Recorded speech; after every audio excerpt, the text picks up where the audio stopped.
Good afternoon, good evening. This is Carla from MindPlore with Carla and Friends.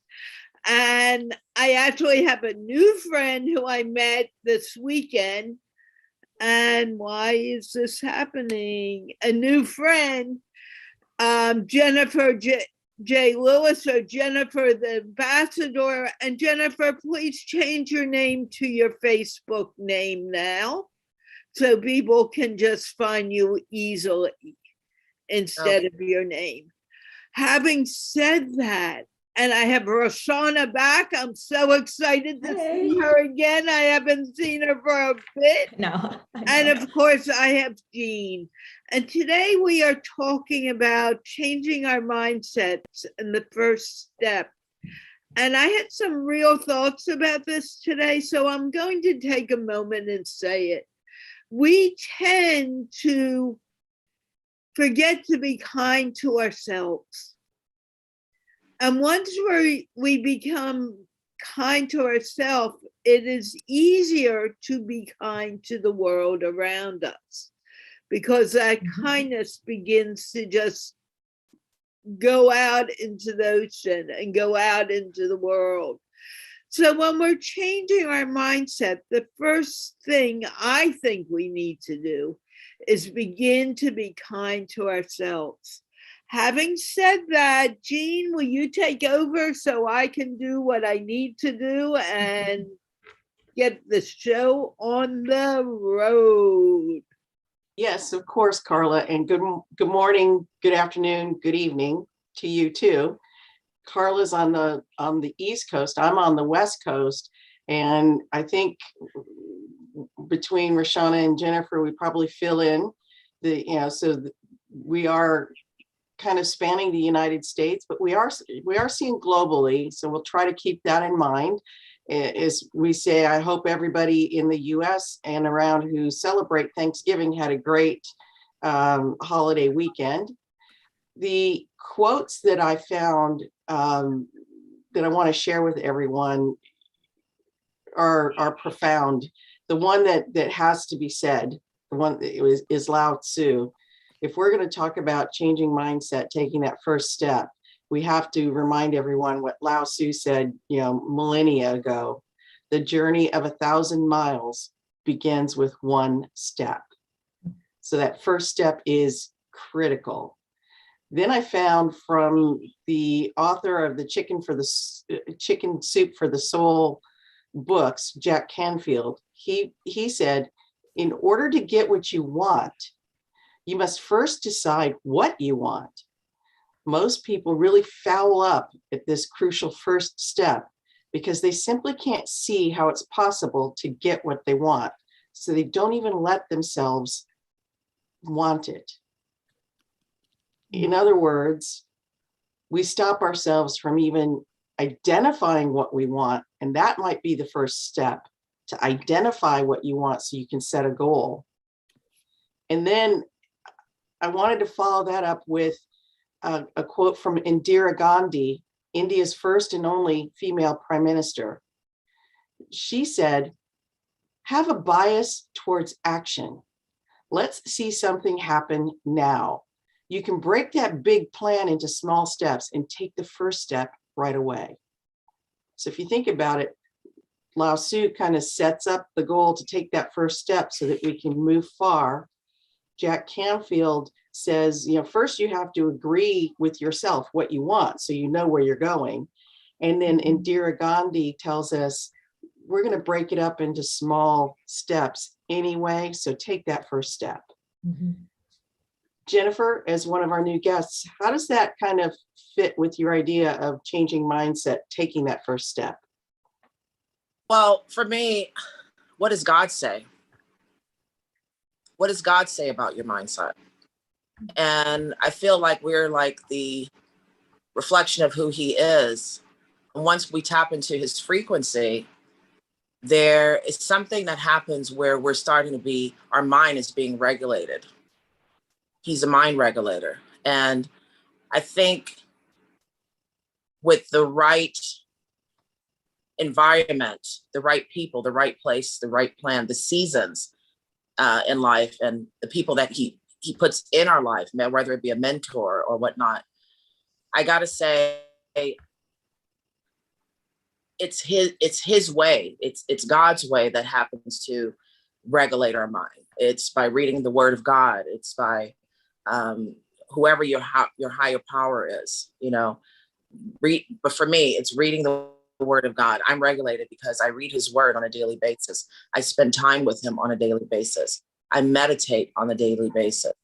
So, and that way I'm in sync with his spirit. And when you're in sync with his spirit, that's when the divine revelation of the regulation of the mind says, whoa, whoa, whoa, I'm manifesting, I'm changing. Interesting. Yeah. We've talked about meditation and being in the flow with spirit quite a bit. Mm-hmm. And given that we have a global, multifaceted audience, I like what you said, God or your higher power, whatever that spirit is, it's important to acknowledge that there is a spirit, no matter what we call it, we have a higher power. Mm-hmm. And that's beautiful. And yes, regulating and being in tune it is important. I actually talk about when I'm doing something really creative and I'm in the flow, to me, that's magic time, because you don't even feel the time going by. And when you get in the right meditative stance, it's like that too. And you wonder, where did I get these words that I write? Or, where do the words come? And I stopped questioning that and just going with the flow. Raushauna, how does this sound to you? Yeah, so I'm sitting back going, absolutely. The conversation around what it is, ultimately that mind, when we're thinking about changing a mindset, it is knowing self and tapping into that. As Jennifer said, I too call it God, Jesus, right? That higher being. Depending on where you're listening from, you may have a different concept of what that is or have a different background or belief. There is something bigger than us. There has to be, because there are days when things are really challenging. And if the only person or power you look to is yourself, that can feel really daunting. I'll speak for myself. That can feel daunting. And so when I think about changing a mindset, once we know, okay, that power exists, you tapped into it, it's then thinking about, well, to the second quote of what do you want? What do you really, really want? And being clear on what that is, and having a picture that goes along with the words or the phrases or the cliches or even the scriptures that you've been reading. To have a picture of what it is critical, so that the mind can work on your behalf to bring it forward, to be open to, it may come in a couple of different packages, but it needs to come. So the example I'll give is in the desire. Many people say, I need help. I need help. Well, until you know exactly what help can look like, people may be sending you gift cards and text emojis, and they can be reaching out in a way that doesn't actually help you clean your house, if that's the help you're really looking for. So you don't have to do that, so you have more time, right? They've given you help in terms of gift cards and money and or positive affirmations and thoughts. But if what you determine as help is, I really just need somebody to come and clean this house so I don't have to think about it, it's one less thing for me to think about and then do, and that would really help me, then the disconnect still lives there. And that is what keeps people swirling in a mind that won't change, because it's still waiting for something. That's so true. That is so true. Yeah. It reminds me of something my dad used to say, if you don't lay out your roadmap, you have no destination. And I know there's a famous saying, it's not coming to me, but if you don't really identify where you're going, then you're there. Yeah. It's like and that's what Jack Canfield was saying in this quote, and why I thought it was important, because we often have very broad general ideas of what we want to do or where we want to go, but we don't get specific about it. Mm-hmm. And then there's the problem where if you get too specific about it, then comes the joke that I like, how to make God laugh. You Right. tell him your plans, because the perspective that spirit can have is much broader than the perspective that I can have. I'm just, a little me, not the big me of all of us.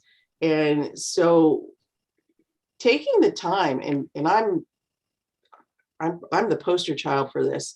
Where do you want to go to dinner? Oh, I don't know. What do you want? It's actually identifying, and this might be a good first step, identifying just what you want to eat for dinner. It can be a huge step. Understanding what you want to get accomplished in the next 2 days. I don't know about you guys, but I live by lists. And the problem is I make a list and then I leave it somewhere, and then I make a list and I leave it somewhere. So I put the list on my phone and then I forget that I put it on my phone. But now I'm getting better at, if I say this, she's going to answer, but I say, hey, Alexa, put this on my list. And that way, when I'm in the store, I've got the grocery list right there, and that's made it a little bit easier. But my to-do list, I'm trying to get better at. But that said, I know where I want to go, but I try to only put 3 or 4 things on it. And the reason being is if I wrote down everything I need to do, then I become overwhelmed. And that's where Indira Gandhi's advice comes in. So what I found when I was managing a large group of people, that I could accomplish 3 things a day.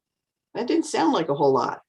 In fact, one of my bosses was like, you only have 3 things on your to-do list. What's going on? You always look busy. And I had to smile and I said, well, yeah, exactly. I have 14 people to manage. So I put 3 things that I personally will accomplish.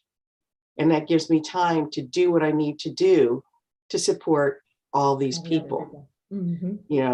Because I can't control what they need or what they want or the time they need. I can control how overwhelmed I am by not being overwhelmed. And so that was a great first step for me in managing my team, because I was always available for them. So I like to tell people to have a to-do list, but be mindful and to go to what Carla had said and be kind to yourself. It does us no good to be overwhelmed. So why don't we take control of that?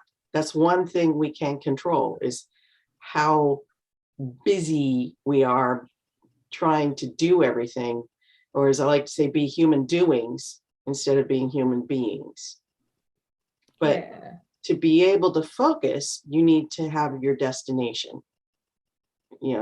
So that's, know where you're going, so you can pick the right priorities to have on your to-do list. Yeah, I think you bring up a good point, Jeanne, in that you have to know where you're going. Some people listening may have a destination. I want to get here. Other people may have a direction. I want to go north. I need to be in a better place this time next year. What better place that is, how that looks, who's with you, who's not, the feelings, the money, all that they don't know. So to your point around taking the time to step back, make the list, have a structure in place, that is phenomenal. And what I would add to that is, and if you are unsure of a specific, set a directional point, and then allow the flow of your life to lead you towards that direction. And it may get clear. You may start north going, well, my north and your north would be different because we're East Coast and West Coast. So we're going to go north, knowing where we are personally. And then as we go there, you may set your direction towards Seattle, knowing you might end up somewhere in Oregon, which is north, but not as north. And I may set my direction. I'm outside of Charlotte, North Carolina. So I might set my directions toward New York, and I may end up in Maine because I've gone a little bit past that, yet I'm still north.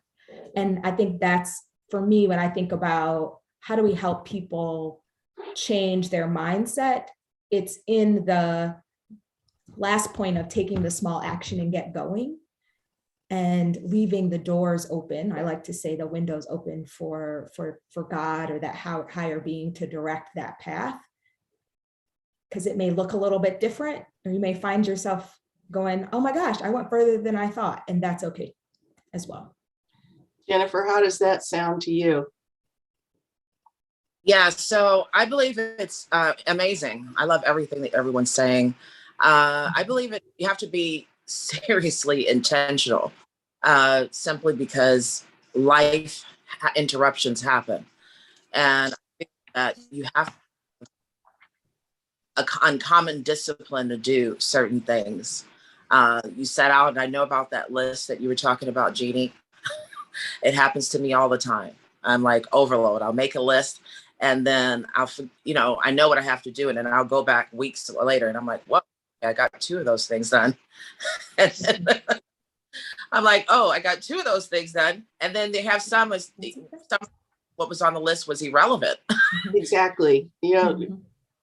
Don't need that. And so I just really, oh man, being an intentional, because we can be hard on ourselves sometimes. Excuse me, what? I had someone say, you're hard on yourself, and she doesn't even know me, but she tapped the spiritual realm. I said, how'd you know? And so I just feel that we have to, and like you said, Jeannie, in order for us to be good to others, we have to be good to ourselves. But for whatever reason, I have this little overflow, this little area where I'm still able to pour out. You know what I mean? I'm still able to give my best. I'm still able to love you. I'm still able to do that because what? I'm a wounded warrior. So a lot of times we are wounded, but we are the wounded warriors. So we're out there doing. And then we have this, we get burnout, and we have this revelation, and we're just like, holy crap, I didn't get my toenails done. I didn't go see that friend that I was supposed to have coffee with. I didn't write that book that I'm supposed to finish. Wait, where am I? And so I feel like we have to be so intentional, so sensitive. Take revelation, take inventory. Whoa, wait, hold on. Just like if you're looking at your phone, and we're constantly on that phone and constantly on their phone, and you could be on a drive or whatnot. You don't want to be driving. You want to be the passenger. You want to be the passenger. Right. And there's a building there that you never saw before that's been in your neighborhood for like 5 years. And so I feel like we need to just slow it down, just be intentional. And that common bliss discipline, and saying the 2-letter word, no. Oh my God, that's a magic word that we learned when we were 2, and we overused it when we were 3. And somewhere along the line, and this might be something many societies around the world would understand, but somewhere along the line, we were told to continue to do things.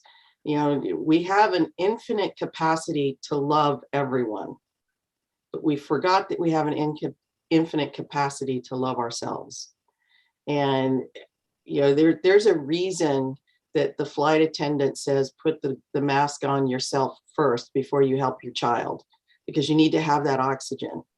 And, as you were talking, I was thinking sometimes those crazy to-do lists take us in a different direction, and we're not even aware of it. And that's fine, but we need to, as you said, become intentional, or is to really quote you, Jennifer, you said seriously intentional. And, we should be hashtagging that, seriously intentional. That may be a great first step, to be seriously intentional. I'm going to make up a word, intentionable, to be seriously intentional, excuse me, about what we want, and defining what we want, and defining it in broad terms.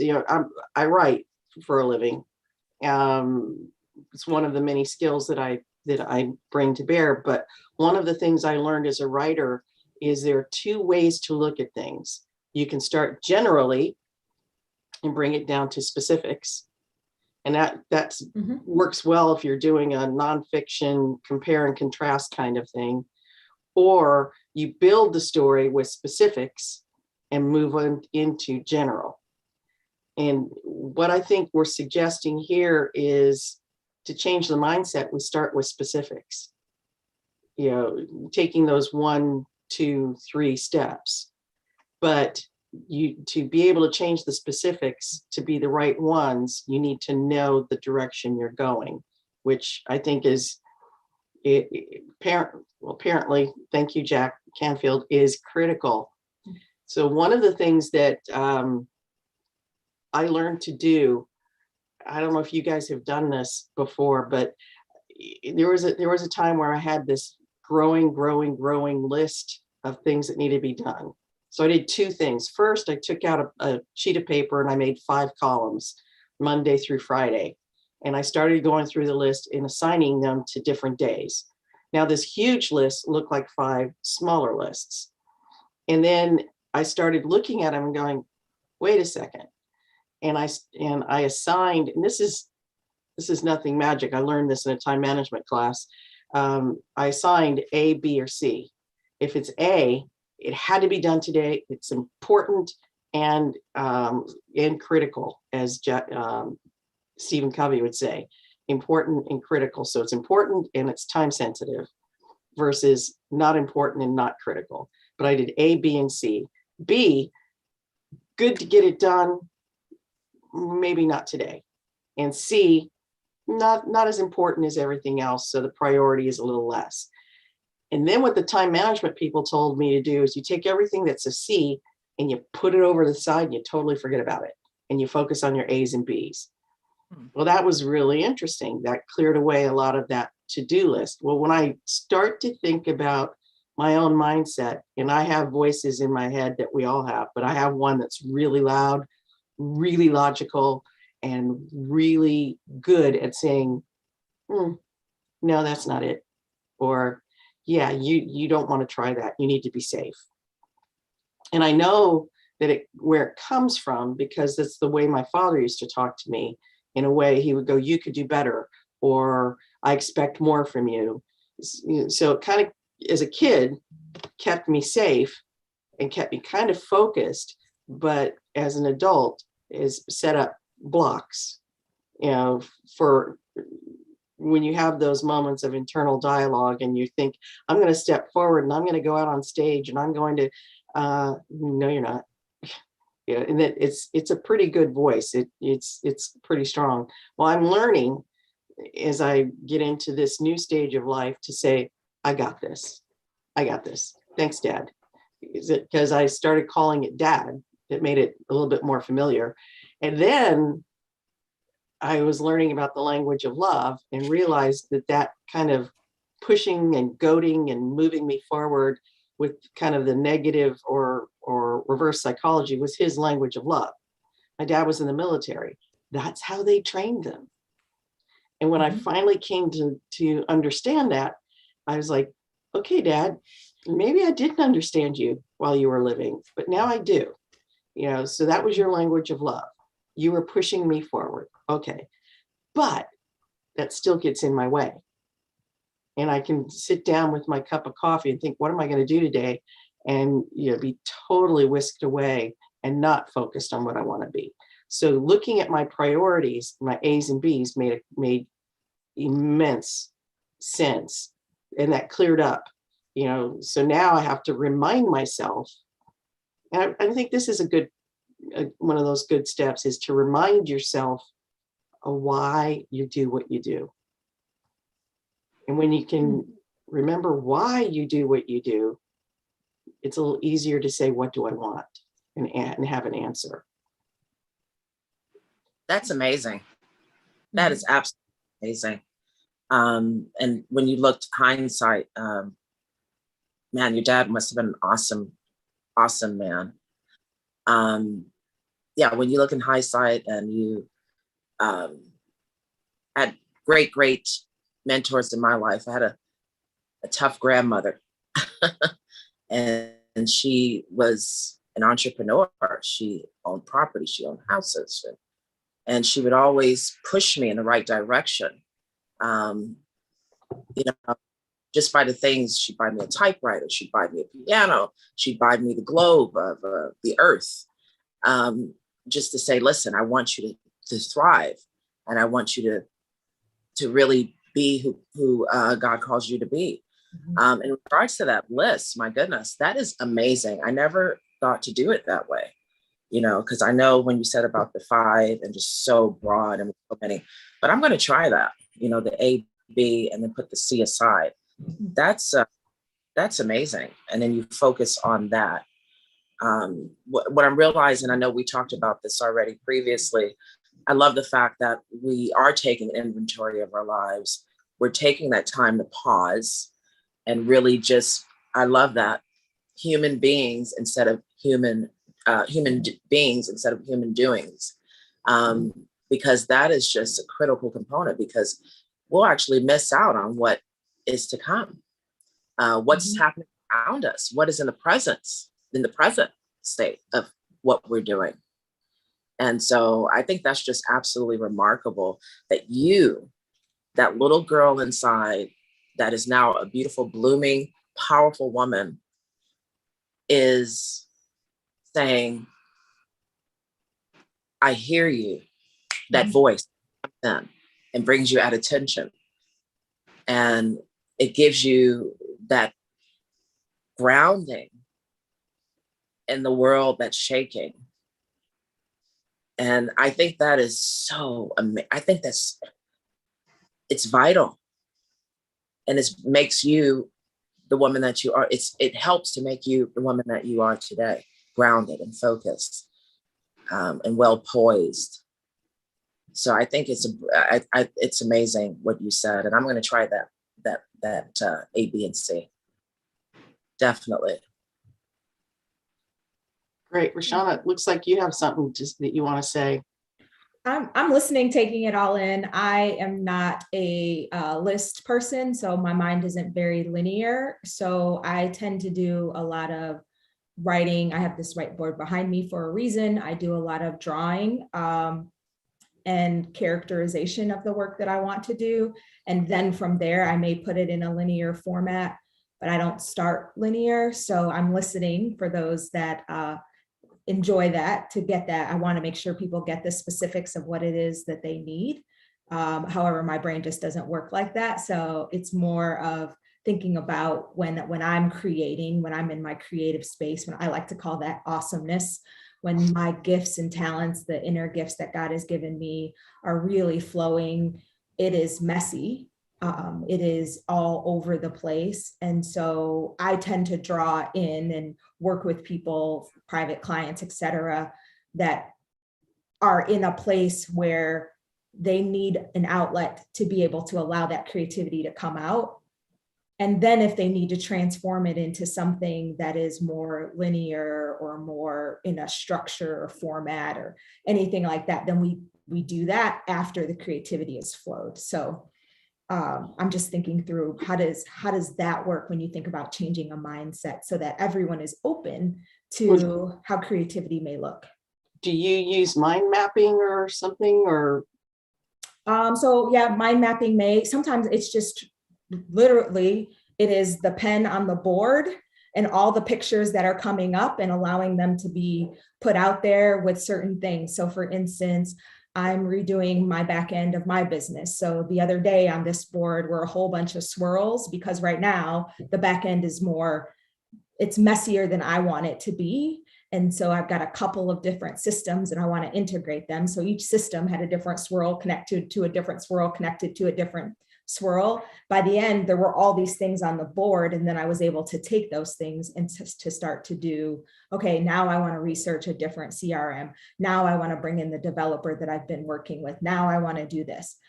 But allowing that free flow process. And sometimes I am familiar with mind maps, thinking maps, even that type of structure. My mind may not have a structure yet, Afterwards, I may put it into a structure once it's been exploded beyond the confines of what's there. So even as I put my arms out, they're still there. You can't see them anymore though. And It's funny. and, yeah. Go ahead. No, that's the whole point of there may be things that we don't see that exist beyond a structure. And that's very true. And that is one of the reasons many of us get a bit overwhelmed, I think, because we do try to put square pegs into round holes quite regularly.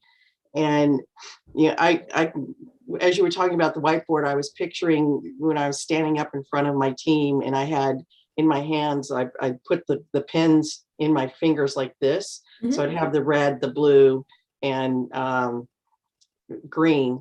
And I don't know why I would pick certain colors, but by the time we were done writing things on the whiteboard, it would look like a really pretty picture because of all the colors everywhere. And then you start staring at it and a pattern starts to be revealed because there was no thought to control how the words and the pictures and the swirls and the connections went. It was all spontaneous in that moment. And I actually used to take pictures of that and then sit down and go, ooh, now how do we make heads or tails out of this? But it was always there, so it wasn't forced in a sense, but we got everybody's thoughts onto the board. And then we were able to go, okay, here are the big takeaways, what I would call the A's, here are the big takeaways. And I remember sitting with 8 women with a nonprofit group that wanted to figure out what their real message was. And by the time we were done, it was a pretty picture. But I took the black ink, the black pen then, and I was like, what are the big ones? What are the big deal ideas? And we circled 5 of them on there. And out of that, we were able to then organize everything into some sort of a mind map and come up with the right words. So I like the idea of having that board in that you have in the background and just putting everything out there. That might be something that some of our viewers need to do, because there's one thing that I think is true of almost everybody, and that's that we are busy. Not only are we busy with what we're supposed to be doing, but we're busy with the things we like to do, and we're busy with the things we think we have to do. I mean, in communications alone, we get 34 gigabytes of stuff thrown at us. And that I worked out based on research is about 100,000 words, or the size of a Stephen King novel, and 7 hours of video. So if you can imagine our crazy work days and our family life and our friends and our social life, and throw in a Stephen King novel and 7 hours of video, yeah, we are busy.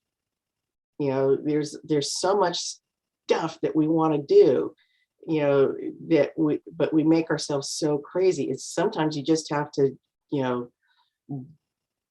blurt it out somewhere, take it out of your head, put it on paper or a board or a computer screen, and free up your mind so that it can think. We are the most sophisticated computers that this universe has seen, in my opinion.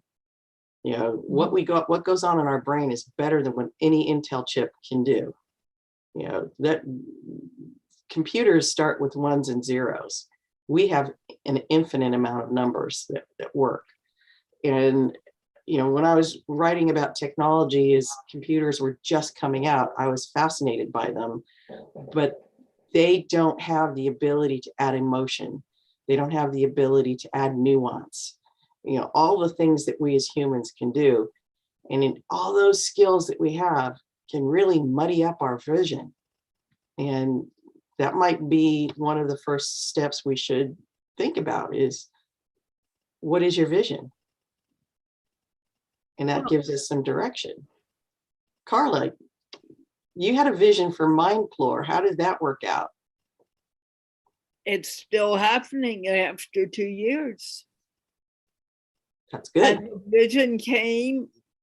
I haven't had the man on who helped me come up with the vision for a long time, but Life Edmondson. And we were talking, and I was trying to figure out ways to monetize. And he said, "You have such great ideas. Why don't you bring it to the world?" And, oh, maybe I could do a show. And we came up with MindPlore. And actually, it was a 12-year-old girl who came up with the name MindPlore, because we were exploring the mind. And what she did was she took the word mind and explore and turned it into a name for the show. Brilliant. So, very brilliant. And that's how this all started. It's how my English show started, very spontaneously. So, but in order to do this, I needed to decide that I wanted to do it, number one. And not only that I wanted to do it, how was I going to do it? And it was kind of scary in the beginning, because we decided on a Friday and I was going live on a Monday about it. And we didn't know even who would show up for the conversation, actually. But life was there, and I think we had another person, and we just started talking. So when I talk about changing a mindset, it comes from inside and then moves out into the world and becomes a practice. MindPlore is sort of like a practice of learning how to explore your mind, and then learning something about your mind and taking it into the world, which is what makes mind exploration. We're exploring what we see in the world by our thoughts. So you let yourself inside your mind, you made a decision about what you wanted, and then a word one of my friends who's a minister uses, it out pictured into the world as the show, which is a good illustration of what that first step is. That's serious intention there, of picturing what it is here and then allowing it to happen out here. Right. Yeah.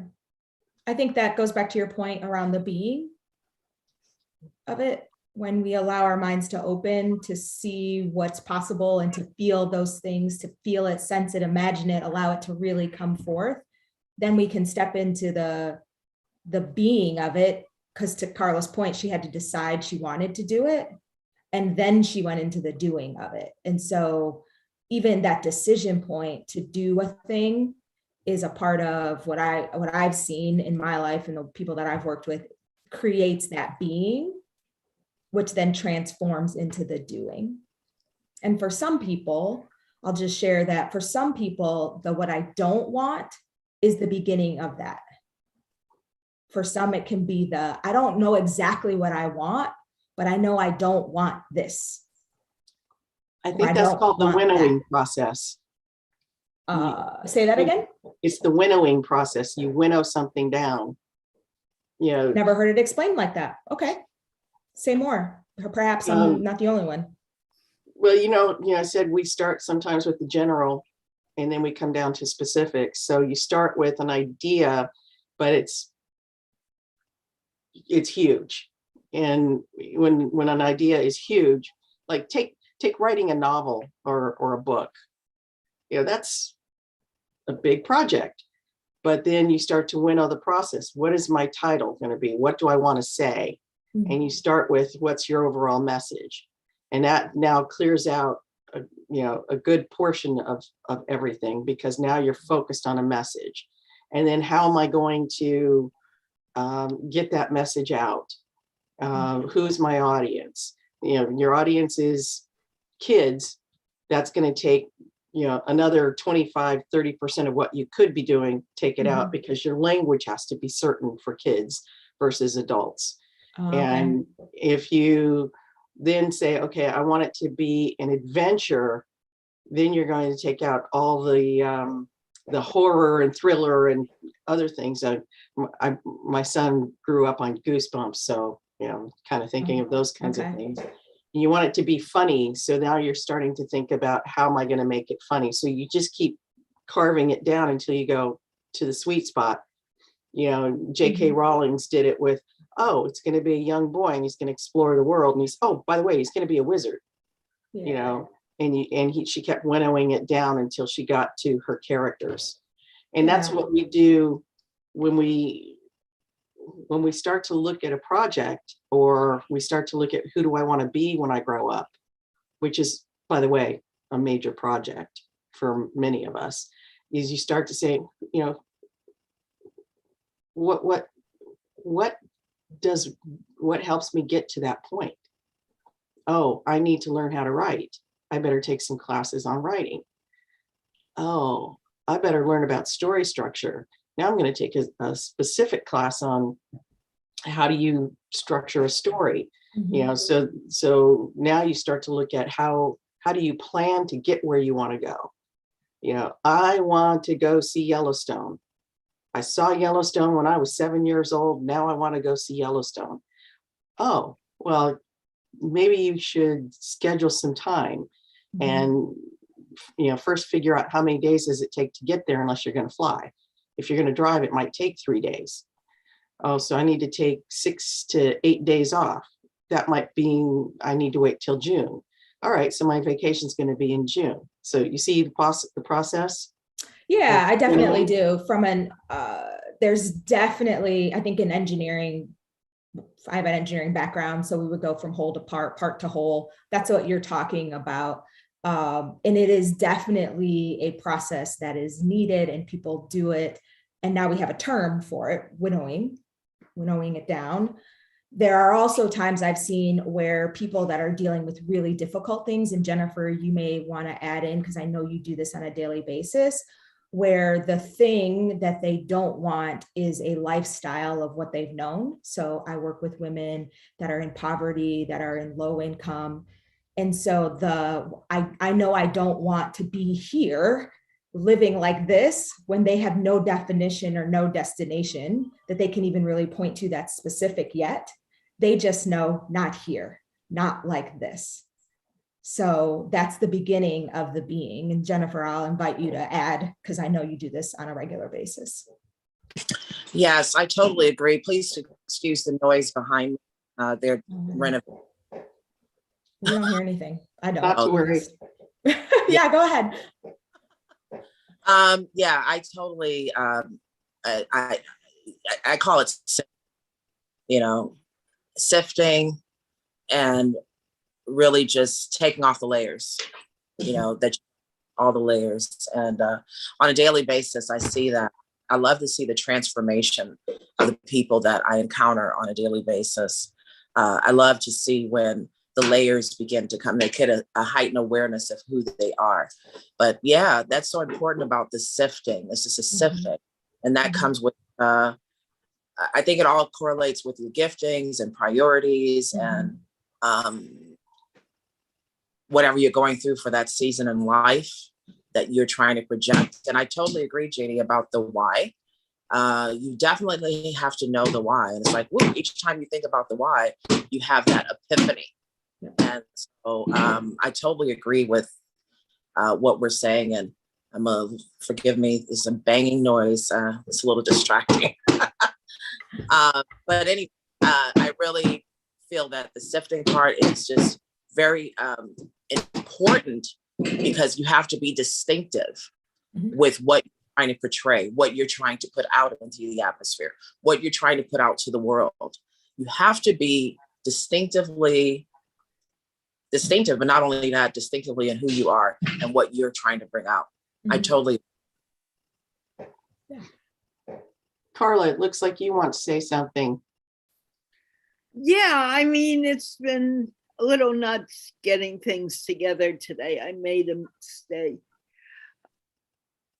I think when you're beginning to start a project or change your mindset, and I said this earlier, we start with ourselves. Mhm. And very often we think, oh, I want to be like Raushauna, or I want to be like Jeanne. And we forget that we cannot be another person. Mhm. And many people look and they compare them, including myself, compare ourselves to this other person who looks so highly successful. And instead of doing that comparison, we need to make the comparison to ourselves. Mhm. And the comparison to ourselves start, well, yesterday wasn't the best day. Today's going to be awesome. Let me make it awesome. And if we start feeling good about ourselves, then our mindset begins to change. It doesn't change because of these lists we make or this winnowing we do.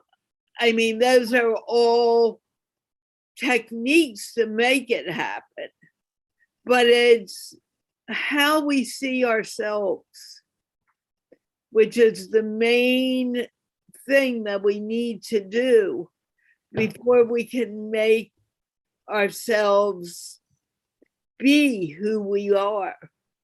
If we decide, yeah, I want to do MindPlore, but I don't think my mind's good enough to host MindPlore, what's going to happen? It's going to whittle away. Mhm. Unless we believe in ourselves, these goals that we make are not going to do anything. If I think that I need to be like Jeanne in order to guide MindPlore, I'm going to have a heck of a time doing it because I'm not Jeanne and I don't think like she does. Mhm. I don't think like Raushauna. I don't think like Jennifer. So I'd like to kind of switch this around to thinking about how can we feel good about ourselves enough in order to allow what we want to happen. And I'm going to start with Jeanne, but I'd like everyone to answer that question. And Jeanne, if you don't want to answer, we can pass it on to someone else. No, I think it's a good point. I learned to play golf earlier in my life. And I actually learned because I wanted to spend time with my father and my mother, who, when they retired, golfed every day. So I'd go home to visit, and I never had a chance to visit with them until dinner time because they were out on the golf course. But what I learned when I took lessons and it was out on the golf course quite a bit, I learned that the only competition was myself, that I had to focus on me, not on what the other person's shots were. And I got a lot better because I was looking at my own form and pushing myself to find that technique that was good for me, because my body is different than my mother's. She was all of 4'9" 3/4, and you had to remember the 3/4. But I'm not. I'm taller than her, but I'm a lot shorter than my dad. So both of them had interesting swings, and I learned from them, but I had to incorporate what worked for me and then focus on me. And I might not have golfed for many years lately, but I still can tell my brother when we'd go out, at least I got down the fairway, you were over in the right. Because he had a great, I think it's a slice. He always kind of went off. But I wasn't competing with him. I was competing only with myself. And that was an important lesson for me to learn at that time in my life. So focusing in on what you want is a individual sport, if you will. We have a lot of input, a lot of input that comes to us. People tell us what we should be, and they only know the facet that we show them. I'm known as Christopher's mother, but I do so much more. And Christopher is now 30 something. I don't know how that happened because I'm 39 forever. Anyhow, he's got his own children, and I'm still his mother to many people. I'm also Dorothy's daughter. My mother was a consummate volunteer, so as she got older, I was taking her around to places, and people go, "Oh, you're Dorothy's daughter." Yes, she was very well known and respected. I was the director of public relations for Dolby. So for many years, "Oh, you're Dolby." Yeah, that's my work life. So we all have different aspects to ourselves, and it's how we integrate those aspects. And that's like I said, it's an individual sport. And as Jennifer kicked off talking to through the higher power, letting higher power speak through her, there are aspects that we don't even see, that we're not even aware of, because there is a higher power that's much more. We're more than the actions that we do in the world. We're more than our thoughts. We're an integration of such complexity that every single one of us is a true work of art. And when we respect ourselves as that work of art, then we can start to see where we're going. That's my 2 cents. Jennifer, you're nodding. Yes, I totally agree. We definitely can't be a carbon copy of anyone else. We are uniquely made down to our fingerprints, to the very way our hair coils out of our scalp. And so I truly believe that being authentic to who you are, being the natural you, the imperfections, the good stuff, the bad stuff, that kind of makes you who you are. And we're constantly evolving. We're constantly having that revelation. I love what you just said about, even though we're tapping into the spirit realm, or his spirit, there's still things that we don't know, that we haven't even discovered yet. We think we're on the right frequency, which we, a lot of times, sometimes we are, some people aren't, but then again, sometimes you're not, but you are on the right frequency. Everything that happened in your life, whether it was good or bad, was a setup to give you leverage to where you are now. So I think that just letting, cooperating with your, whatever it is your assignment is on this earth, and allowing God kind of help you with that, or whoever your higher power is, as I've always said, allowing that spirit to just kind of mold you and shape you and help you with the course. And but you definitely can't be a heartbeat. There's actually no one like you, and that uniqueness, is absolutely something that should be treasured, because there's only one you. There's only one you. So and true. I tell you, I love the differences, don't you? I love it. I love talking to someone that I never met before, I've never seen before, or I've never. I love it. I love the differences. It's beautiful. It's so beautiful. Even you, Jeanne, looking at you and Carla and this wonderful soul on my other end. Forgive me, I lost my train of thought. Your name again? I'm sorry. Raushauna. Yeah. I love looking at you. I love looking at everyone, because we're a reflection of each other. We might be looking different, eyes different, hair, but it's just amazing. And then what comes out of you.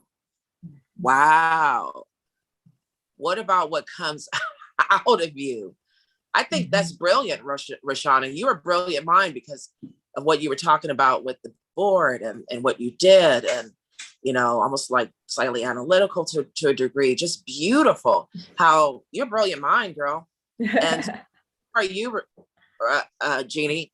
I love how you talk and how you put your words together and how you just have a brilliance about you. Carla, you're the same. It's just, I love everything that not only, I just love the differences and what comes out of us. I remember I told my aunt a long time ago, and I was involved in a lot of major stuff in Florida. And she says, I don't care who you know. What matters is what comes out of you. Yeah. What comes out of you. Yeah. And that is the most important. Mm-hmm. And being authentically who you are while doing that. And Maya Angelou said, people don't remember what you did. They remember how you made them feel. Yes. Which authenticity helps us convey and help people feel positive things. Yes. Yes. Totally agree there. Totally agree. Yeah. And believe it or not, we have come to almost the whole hour. I want everyone to put in their 2 cents, their last 2 cents before I close the show. We'll start with our newest person, Jennifer. What are your last 2 cents on finding your mindset? So, be open. Be open to change. Because when you're open to change, open to different ways of thinking, hearing out something that is foreign to you that is in sync, it has to be definitely in sync with your spirit. It's a beautiful thing when you can be open to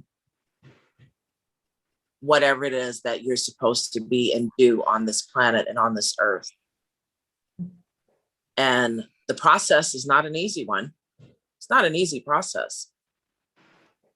But you have to just go with the flow of things, the flow of what's right, the flow of your destiny, your purpose, and be that continuous, authentic you in the process. And just remember, as you do that, your jewel is becoming even more bright. The jewel of your heart, your jewel of whatever it is that you have to give to the world. It's going to be universal in a way, because you're the authentic you.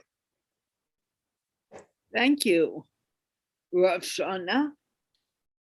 I would add to that the understanding that you have inner gifts and talents. I like to call them awesomeness. And so when you're thinking about changing your mindset, big or small, tapping into what you uniquely know that is you, that awesomeness is a good start. And if you're wondering how to do that, start to pay attention to time. When time is moving quickly and you're doing a thing and you look up and an hour has felt like 10 minutes, that's your awesomeness. And if you're like, I don't know when that happens, then you'll know the other side of it. When you're doing something and it's been 10 minutes and you're like, oh, it's felt like an hour, that's not it. And so either end of those spectrums will allow you to start to tap into what are the gifts and talents that I have. And if you've underrepresented them or downplayed them in some way, shift your mindset to start to say, yeah, I do this and I do it really well. And there's no one else that does it like me. And so therefore it's valuable and it's appreciated. If by no one else, first by you. Start there. Very, very nice. And Jeanne. I would like to add to that, to be brave and take the first step. It doesn't matter if the first step is the right step or the wrong step. It's a step. There's no judgment. It's movement. and moves you towards, and maybe helps you define your destination. You know, as Indira Gandhi said, you know, we're going to break it up into lots of little steps. So just go ahead and take it, because if we wait for that big project, which I like to call myself or yourself, if we wait to have the total definition, we're going to be waiting a long time. So take that step, start the movement, let the energy start to flow, and you will be amazed at what comes through you. And I totally agree. It's taking that first step, and people are afraid, oh, they'll laugh at me. I never could think I could do that.